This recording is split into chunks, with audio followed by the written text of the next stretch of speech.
میرا تو تعارف نہیں تھا، تو اس لیے مجھے تو خیال نہیں تھا کہ میرا کوئی بیان ہوگا۔ ہاں عربی میری بہت اعلیٰ تھی اس وقت، تو وہاں سے میرا تعارف ہوا۔ کہنے لگے جب تم ممبر پر بیٹھے تو ہمیں بڑا غصہ چڑھا۔ تو میں سب سے پہلے 1982 میں گیا تھا انگلستان، اس وقت میری ابھی شادی بھی نہیں ہوئی، اور ایسی مشورے میں بیٹھے تھے میں رائیونڈ میں ہوتا تھا، تو انگلینڈ کی جماعت بننے لگی چلی، تو وہ جس کا ایک لمبا سفر ہو چکا ہو اور شادی شدہ ہو، یہ 2 شرطیں لازمی ہیں چھوٹے سفر جانے کے لیے۔ یہ چلے کی جماعت تھی، لہٰذا ہم تو غافل بیٹھے تھے، ٹھیک ہے ابھی بن جائے گی۔ میرے ساتھ بیٹھے تھے عبدالحلیم صاحب رحمۃ اللہ علیہ، ملتان کے بڑے اکابر تبلیغ میں تھے، ساری زندگی تبلیغ میں لگا، تو وہ مجھے مذاقاً کہنے لگے تیرا نام لے دوں؟ تو میں نے بھی ہنستے ہنستے کہہ دیا لے دو لے دیں، کیونکہ ان کو بھی پتہ تھا کہ طے نہیں ہوگا، مجھے بھی پتہ کہ طے نہیں ہوگا، تو ہم دونوں نے اس کو مذاق بنا لیا کہ تیرا نام لوں؟ میں کہا لے دو۔ تو جب وہ 3-4 نام طے ہو گئے تو انہوں نے کہا جی طارق جمیل بھی چلا جائے، تو عبداللہ صاحب نے فرمایا ہاں یہ بھی چلا جائے۔ تو وہ میں بھی ایسے ہو گیا اور وہ سارے ایسے ہو گئے، تو مولانا ظاہر شاہ صاحب رحمۃ اللہ علیہ فرمانے لگے اس کا تو کوئی سفر نہیں ہوا۔ کہنے لگے کوئی بات نہیں، خدا بخش ساتھ ہے، سنبھال لے گا۔ بھائی خدا بخش صاحب امیر، اس کی شادی بھی نہیں ہوئی، کہا کوئی نہیں، خدا بخش اس کے ساتھ ہے، اس کو سنبھال لے گا۔ میں ہکا بکا حیران، بھائی یہ کیا ہو گیا؟ مجھے تو خواب و خیال بھی نہیں تھا کہ ایسے ہو جائے گا۔ تو سارے مشورے والے بھی حیران ہو گئے، اللہ نے میرا نصیب لکھا ہوا تھا۔ یہ میرا بیرون ملک کا پہلا سفر انڈیا تھا مارچ میں، اور یہ دسمبر میں تھا، باہر بیٹھے میں۔ تو عبدالحلیم صاحب فرمانے لگے جلدی جا، پاسپورٹ بھی لے کے، پیسے بھی لے کے۔ تو اس وقت خیبر میل آنے والی، وہ سامنے نظر آتی تھی، کوئی آبادی نہیں، کوئی گھر نہیں۔ ہم رائیونڈ کے صحن میں بیٹھ کر ریلوے کی پٹڑی دیکھتے تھے، بیچ میں رکاوٹ ہی کوئی نہیں، ٹرینوں کو گزرتے دیکھتے، تو گاڑیاں ہمیں ازبر ہوتی تھیں، میں فلاں گزر گئی، فلاں گزر گئی۔ تو میں نے دیکھا خیبر میل آنے والی، میں نے وہیں سے دوڑ لگائی۔ وہ ایک گیٹ اس طرف ہوتا تھا جنوب کی طرف، وہ بند رہتا تھا۔ اس وقت ہمت جوانی، میں نے جمپ لگایا، گیٹ کو پکڑ کے چھلانگ لگا کے ادھر گرا اور دوڑ لگا۔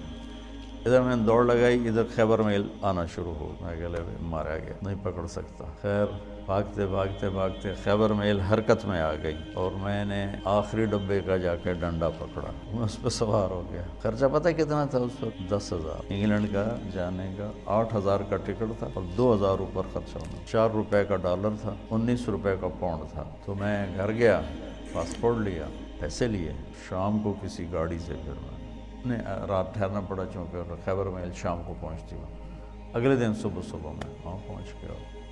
پہلا سفر ہمارا 1982 میں کراچی سے ہماری پرواز تھی PIA، پہلے دبئی، پھر استنبول اور پھر لنڈن۔ یہ ہمارا 1982 کا پہلا سفر تھا۔ مجھے جانتے بھی کوئی نہیں تھا، جوڑ تھا، قاضی صاحب رحمۃ اللہ علیہ، خدا بخش صاحب رحمۃ اللہ علیہ، بھائی فاروق تھے رحمۃ اللہ علیہ آٹے والے، ڈاکٹر امجد صاحب تھے، اور یہاں سے میں جماعت ساری کراچی سے تھی، صرف پنجاب سے میرا نام اس میں آیا تھا۔ عبدالستار کتھوریا صاحب تھے، سب اللہ کو پیارے ہو گئے، بس ایک ڈاکٹر امجد صاحب نہیں گئے۔ تو پہلی دفعہ ٹھنڈ میں گئے، نہ اتنی ٹھنڈ کبھی دیکھی تھی، جو ہی باہر نکلے تو لگا سارا خون ہی جم گیا ہے۔ لندن مرکز چھوٹا سا پرانا سا، بدبو آئے اس میں، وہاں ہماری جماعت ٹھہری۔ 2 دن کے بعد ہم ڈیوزبری گئے تو جوڑ تھا، یہ جتنے آپ بیٹھے ہو نا بس اتنا مجمع تھا، پورے ڈیوز انگلینڈ کے اجتماع کا اتنا مجمع جتنا آپ بیٹھے، اور اس میں بھی کوئی چل پڑا ہے، کوئی آ رہا ہے، کوئی جا رہا ہے۔ تو میرا تو تعارف نہیں تھا،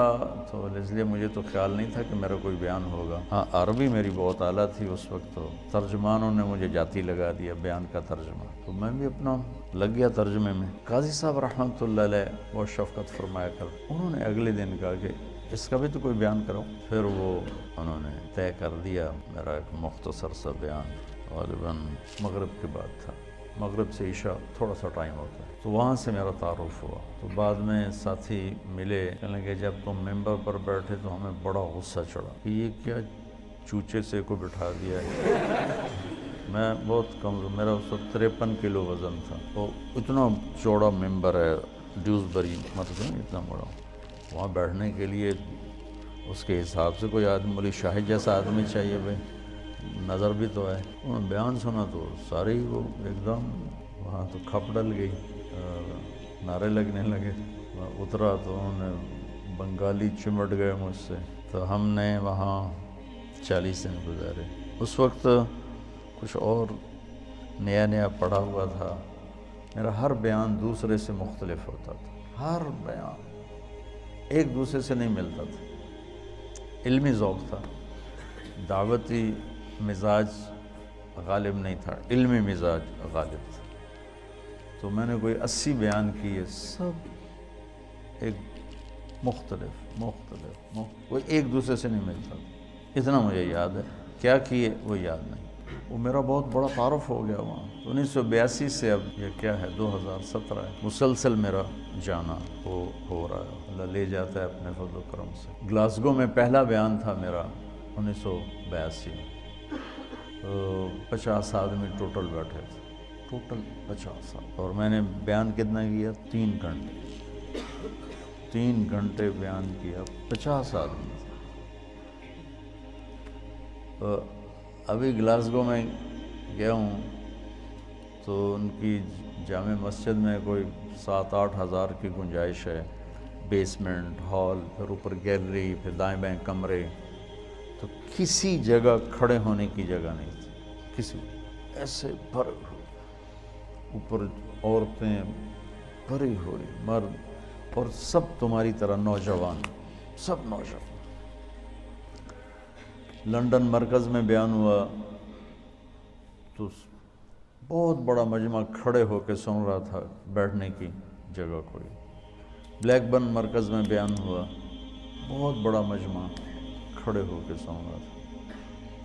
اور بلیک برن میں نے کوئی 2.5 گھنٹے بیان کیا، کھڑے رہے لوگ، ایک بھی نہیں بیٹھا، سب کھڑے۔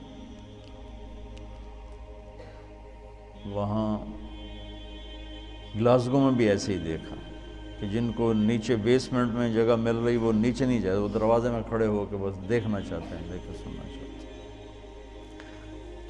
تبلیغ کے کام کے اثرات کس طرح معاشرے پر پڑے، یہ آپ یہاں بیٹھ کے نہیں سمجھ سکتے۔ تو تھوڑا تھوڑا آپ کا مطالعہ ہے اور شیطان آپ کو صاحب رائے بنا دیتا ہے،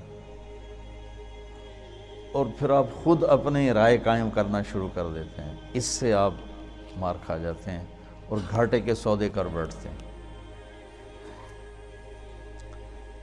اللہ نے میری حفاظت فرمائی، میں نے اپنے فیصلے خود کبھی نہیں کیے تھے، حالانکہ جتنا میں پڑھتا تھا نا تم اس کا 100واں بھی نہیں پڑھ سکتے اس وقت کی بات۔ اب تو مجھے مدت ہوئی ہے یار کو مہما کیے،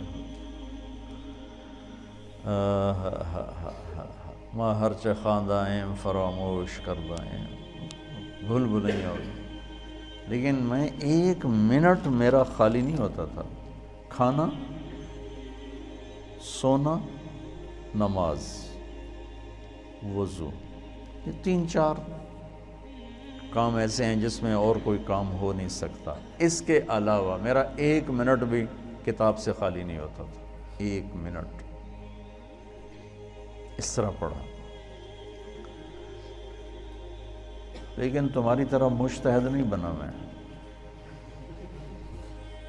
جو مجھے کہہ دیا میرے استادوں نے میں نے سر جھکا دیا، تو ٹھیک، اور آج تک میرا یہی حال ہے، ٹھیک جو آپ فرمائیں ٹھیک۔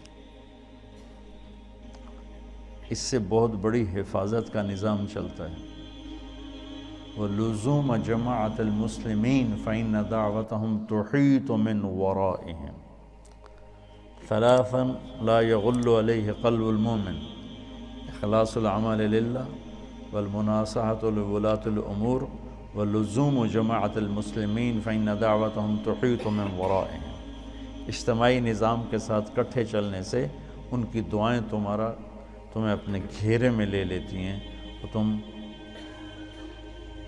غلط فیصلوں سے بچ جاتے ہو، غلط چلنے سے بچ جاتے ہو۔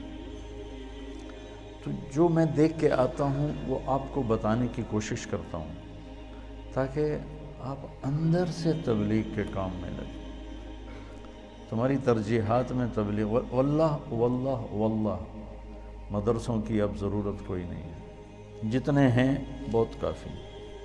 یہ کیوں بنائے ہیں؟ جس رخ سے میں سوچ رہا ہوں اس لحاظ سے اتنا قحط ہے کہ اندھیرا چھایا ہوا ہے، کہ ایسی نسل علماء کی جو ایک ریڑھی والے کے بھی پاؤں پکڑ کے اسے اللہ کی ماننے کے لیے تیار کریں، یہ مجمع کوئی نہیں۔ جنہیں گرے سے گرے پڑے تک کو بھی اللہ کی بات پہنچانے میں عار محسوس نہ ہو، یہ کوئی نہیں۔ میں چاہتا ہوں تم ایسے بن جاؤ، تمہارا فائدہ ہو۔